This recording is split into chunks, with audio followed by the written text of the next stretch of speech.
Hello student, आज हम लोग क्लास 8 का चैप्टर नंबर 4 किया जाएगा। चैप्टर का नाम है कपड़े तरह तरह के। ठीक है, तो आज के वीडियो में हम लोग इसी के रिलेटेड क्वेश्चन को देखेंगे लोग। तो पहला है रिक्त स्थानों की पूर्ति कीजिए। तो 1 से लेके यहाँ तक कितना है, 4 गो क्वेश्चन है। आज चारों में क्या है, खाली स्थान है। तो पहला में बोला है क्या, संश्लेषित रेशे खाली स्थान अथवा खाली स्थान रेशे भी कहलाए जाते हैं। तो पहला खाली स्थान में मानव निर्मित और दूसरा खाली स्थान में क्या आएगा, तो कृत्रिम रेशे। ठीक है, दूसरा नंबर इसका देखते हैं लोग। सूती वस्त्र जलने पर के जलने जैसे गंध आती है, जबकि नायलॉन से उबलती हुई खाली स्थान के समान गंध निकलती है। तो दूसरा में 2 गो खाली स्थान बचा है। तो पहला वाला में कागज आएगा, दूसरा वाला में फली आएगा। ठीक है, तीसरा नंबर क्वेश्चन क्या बोल रहा है, यहाँ पे 3 नंबर थोड़ा मिस हो गया लिखना। सूती और नायलॉन के वस्त्र को फाड़ने पर खाली स्थान वस्त्र आसानी से फटते हैं। तो खाली स्थान में सूती वस्त्र भराएगा। चौथा नंबर पॉइंट क्या बोल रहा है, खाली स्थान रेशा सेल्यूलोज के रासायनिक क्रियाओं द्वारा प्राप्त किए जाते हैं। तो पहले ही खाली स्थान में रेगन भरा जाएगा। ठीक है, आगे क्या है, फिलिंग द वो क्या कहा जाता है, मैच द फ्लोइंग क्वेश्चन है, मिलान करना है हम लोग को क्वेश्चन नंबर 2 में। तो एक साइड ए दिया हुआ, दूसरे साइड बी कॉलम दिया हुआ है। तो पहला में है रेशम। रेशम इन चारों में से कहाँ जाएगा, तो रेशम चला जाएगा प्राकृतिक रेशा में, इसका मिलान हो जाए। दूसरा है इसका पैरासूट। तो पैरासूट कहाँ जाकर मिलेगा, तो पैरासूट चला जाएगा घ में, नाइलॉन में चला जाएगा, मिलान हो जाएगा। तीसरा पॉइंट है कृत्रिम रेशम। तो कृत्रिम रेशम जाएगा ख में, रेयान में चला जाएगा। और चौथा पॉइंट है टेरिलियन। तो ये कहाँ चला जाएगा, तो ये चला जाएगा पहले क में, संश्लेषित रेशा। ठीक है, अब आगे वाला क्वेश्चन देखते हैं लोग हम लोग, क्वेश्चन नंबर 3। चलिए क्वेश्चन नंबर 3 देखते हैं लोग। कुछ रेशे संश्लेषित क्यों कहलाते हैं। तो इसका उत्तर होगा, कुछ रेशे संश्लेषित रेशे इसलिए कहलाते हैं क्योंकि रासायनिक संश्लेषण प्रक्रिया द्वारा प्राप्त होते हैं, जैसे nylon, Dacron, terylene, polyester, terry cotton इत्यादि। ठीक है, अगला क्वेश्चन देखते हैं लोग, क्वेश्चन नंबर 4। नायलॉन रेशे से निर्मित 2 वस्तुओं के नाम बताएं जो नायलॉन रेशों की प्रबलता को दर्शाती है।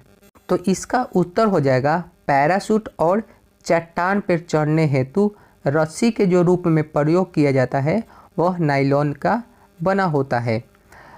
ठीक है, जो काफ़ी मजबूत भी होता है। ठीक है, आगे देखते हैं लोग। अब क्वेश्चन नंबर 5 देखते हैं लोग। रसोई घर में संश्लेषित वस्त्र पहनने की सलाह नहीं दी जाती है, क्यों। तो इसका उत्तर होगा, रसोई घर में संश्लेषित वस्त्र पहनने की सलाह नहीं दी जाती है क्योंकि यह वस्त्र रासायनिक क्रियाओं द्वारा बनाए जाते हैं जो आग के लपेट में आते ही बहुत जल्दी से आग पकड़ लेते हैं। इसलिए इसे रसोई घर में पहनने की सलाह नहीं दी जाती है। ठीक है, तो आगे अब देखते हैं लोग क्वेश्चन नंबर 6 देखते हैं लोग। रेयॉन को नकली रेशम क्यों कहा जाता है। तो इसका उत्तर होगा, क्योंकि लकड़ी के लुगदी द्वारा प्राप्त कृत्रिम रेशा रेयॉन होता है, जिसका गुण रेशम के ही समान होता है, इसलिए रेयॉन को नकली रेशम कहते हैं। क्वेश्चन नंबर 7 देखते हैं लोग। संश्लेषित वस्त्र गर्मियों के मौसम में आरामदायक नहीं होते हैं, क्यों। तो इसका आंसर होगा, क्योंकि संश्लेषित वस्त्र हल्के ऊष्मा के सुचालक तथा शीतलता प्रदान नहीं करते हैं। ठीक है, शीतलता प्रदान करने का मतलब पसीना को सोखते नहीं हैं लोग। जैसे सूती वस्त्र होता है, पसीने को सोख कर शीतलता प्रदान करता है, लेकिन संश्लेषित वस्त्र ऐसा कुछ नहीं करते हैं। यही कारण है कि गर्मियों के मौसम में संश्लेषित वस्त्र आरामदेह नहीं होते हैं। ठीक है, आप लोग समझ गए होंगे। अब आते हैं लोग क्वेश्चन नंबर 8। एक के दो उपयोग को लिखिए। तो एक ही लिख के दो उपयोग में, पहला है स्वेटर बनाने में और दूसरा है कंबल बनाने में। ठीक है, आगे देखते हैं लोग। अब क्वेश्चन नंबर 9, रेशा का नाम बताइए। जो अब क्वेश्चन नंबर क ख ग दिया है, तो इस रेशम का नाम बताना है।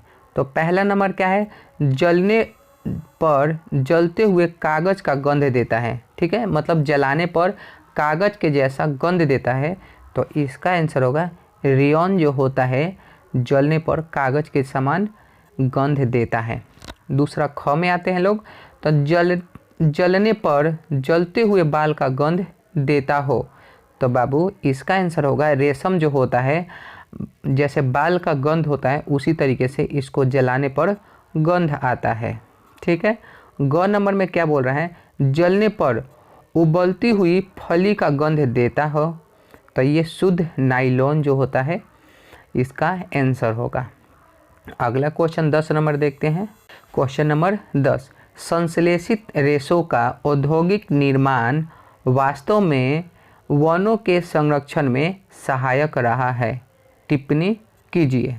तो इसका आंसर होगा प्राचीन काल से लेकर आधुनिक काल तक रेशों के निर्माण में पेड़ों का बहुत अधिक उपयोग हुआ है और आधुनिक काल में रेयॉन बनाने के लिए लकड़ी के लुगदी का प्रयोग किया जाता रहा है, परंतु बाद में रेयॉन के बदले नायलॉन, पॉलिस्टर, टेरिकॉट तथा एक्रिलिक में लकड़ी का उपयोग नहीं किया गया है। इन सब को रासायनिक संश्लेषण प्रक्रियाओं द्वारा निर्मित किया गया है। इतना ही नहीं, इन रेशों से टेबल, कुर्सी तथा अन्य प्रकार के वस्तुएं औद्योगिक सामग्री के निर्माण में किया जाता रहा है, जिससे यह स्पष्ट होता है कि संश्लेषित रेशों का औद्योगिक निर्माण वास्तव में वनों के संरक्षण में सहायक होते हैं। ठीक है, तो आज के लिए इतना ही रहने देते हैं। ये कंप्लीट हो गया हमारा क्वेश्चन आंसर। अगला वीडियो में दूसरा क्वेश्चन आंसर देखा जाएगा।